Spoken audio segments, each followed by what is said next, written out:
I want to give an honest review of the High Experience bibs in this burgundy color. Now they have a bunch of different colors to choose from. I personally love the burgundy, and I want to share why these are an incredible bib for the season. So first things first, you're gonna have a nice elastic here, and the elastic is really comfortable around the shoulder and the neck. You're not gonna have any issues here with the hair getting tugged or any type of rash on the neck. It has an incredible front pocket here, and all the zippers are waterproof. Now the outside here has a waterproof grade of 30,000 and a breathable rate of 25,000.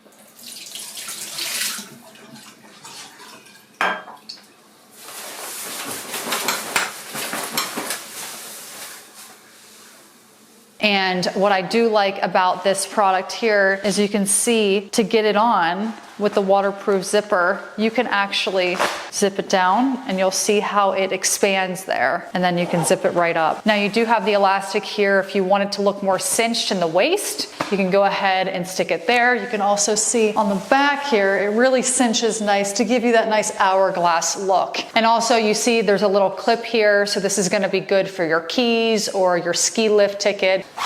You'll see here, you have nice deep pockets that you can fit a cell phone in. You also do have one back pocket here that is nice and deep as well. These bibs are very functional. You'll see here that there is a zipper, so getting your snowboard or ski boots on, you can go ahead and extend that out on both sides here, making it super practical. And then you have the nice elastic here that is going to help keep that snow off of your legs, which is a great thing to have. High Experience also carries the same color jacket that match these bibs perfectly. If you're a skier or snowboard and you're looking for some bibs this season, make sure to check out High Experience bibs. You will not be disappointed.